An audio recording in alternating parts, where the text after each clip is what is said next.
All right, guys. So deer season's over. We're kind of in limbo here. We're in what you call gear season. So this is going to be the time of year where I go through and tell you guys, all the crap that I used all deer season, all the new stuff, all the new products, what I thought about them, and stuff like that. Just kind of give you my opinion on them because that's all I got left to do. I don't turkey hunt. We fish a little bit, but we don't really film any of that. So the only thing I really have going as far as this channel goes is just my deer season stuff. Um, so the first thing that I wanted to get to this season, or this postseason, was these Alpha Agility Snake boots from Lacrosse. This is a new boot that I bought for this year, and I was kind of excited about them. The boot that I was really holding them up against were these Arrowhead Sports. They're Lacrosses too. These are not a snake boot, so I mean it's not necessarily a completely fair comparison, but this is the boot that I was in my head holding these up against because these Arrowhead Sports they really form to your foot. They're really form fitting, and they're insanely comfortable. I've got several different pairs of muck boots, different styles of muck boots. I've got just several different pairs of these rubber style boots in general. Muck boots, Lacrosses. I've tried the Alpha Burley Pro Lacrosses. I hated those. Literally every other Lacrosse boot that I've tried, though, I've liked. So that's why I bought these. Like I said, I like to run snake boots early season because where we hunt, there's a lot of rattlesnakes and stuff, especially when you get up high, in the real rocky stuff. So prior to these boots, I was running these Irish Setter snake boots, and I really like these because they're light. They're probably lighter than these, but where these bend right here in this bend, they tend to dig into the top of your foot, and it makes them uncomfortable. Aside from that, these are a really comfortable boot, and I wore them for several seasons to just beat the tar out of them, and they were a good boot, except for when you're going like really steep down the side of the ridge or really steep up the side. It seemed like they really dug into my foot, and so I wasn't real crazy about them. So I switched, and I had been wearing these Arrowhead Sports for pretty much all the early season since I bought them until this year. I told you guys before season I was going to go back to these. I was going to go to these snake boots, and I was going to wear these all early season. And so what I did was from the start of the season all the way till I switched to these Rocky Blizzard Stalkers, which we're going to get to review them later. I wore these all season aside from when it got, below 40. Once it got like 40 and below, I switched over to my cold boots, my late season boots. But so these are not insanely heavy. I don't think they don't really feel any heavier just feeling them than these Arrowhead Sports. What worried me a little bit, you can see right here. So how they really dip in, these don't. They kind of cut up more, and that's what a lot of your rubber style boots do. And they're just not as comfortable as these. So I was worried the way that these were sort of a steeper incline, they didn't cut in as deep.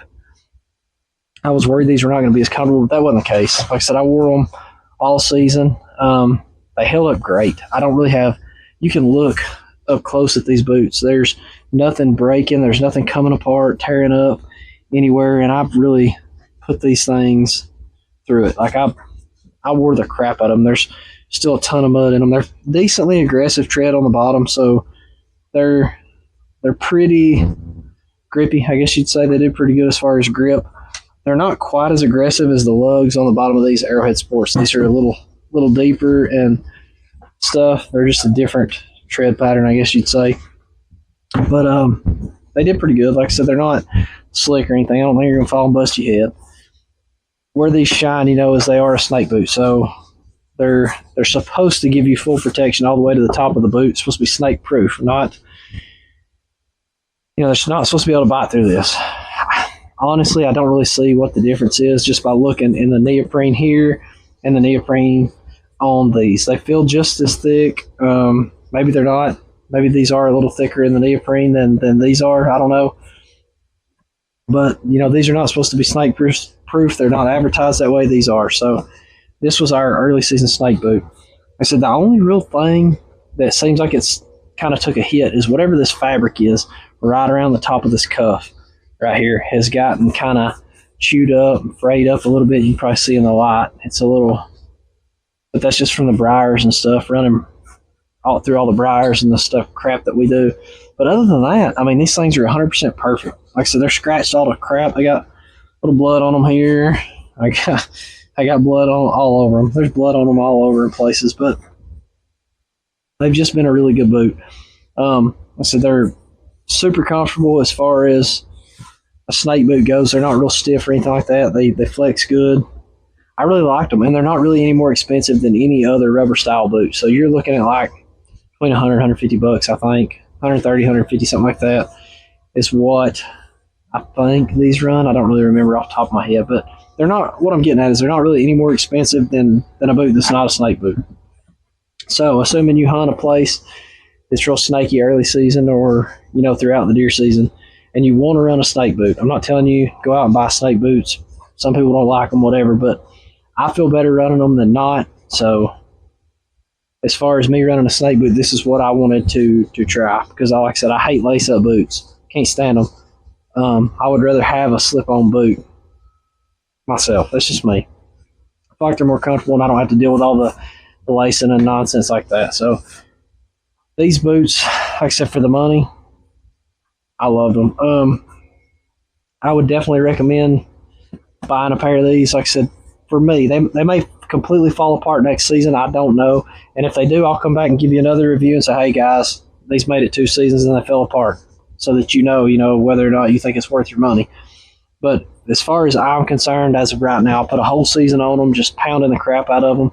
We put more miles in this year than I ever have before. In all the hunting seasons I've hunted, like, we really wore some boots out. Like, we really put the miles in this year. We did a lot more walking and a lot more hiking and hunted a whole lot further out this year than I ever have, and it paid off. But so that being said, I definitely recommend these boots.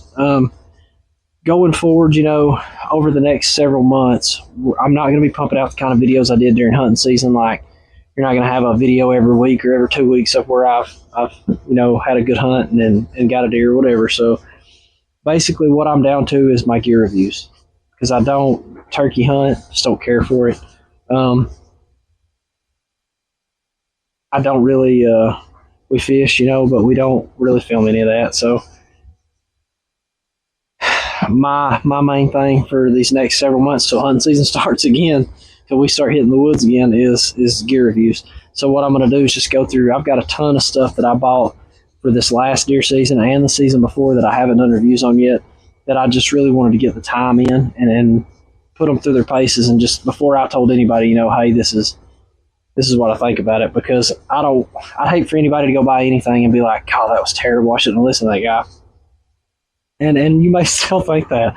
You may watch one of these videos and go buy something and be like, God, I wish I hadn't listened to him. But so this is just my opinion. It's what I think about them. This is how they've performed for me. And like I said, I've got quite a bit of gear review videos we're going to put out over the next couple of months to kind of carry us through till the next season.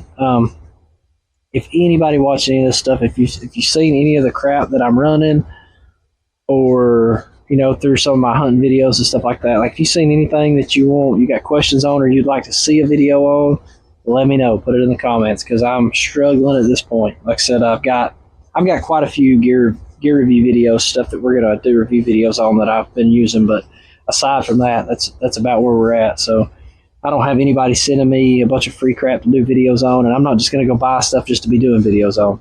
It's just me. I'm not rich, so all the review videos you're going to get over the next several months are stuff that I bought that I had a need for in the first place, and that's why I bought it to begin with. So that being said, thanks. We'll catch you guys in the next one.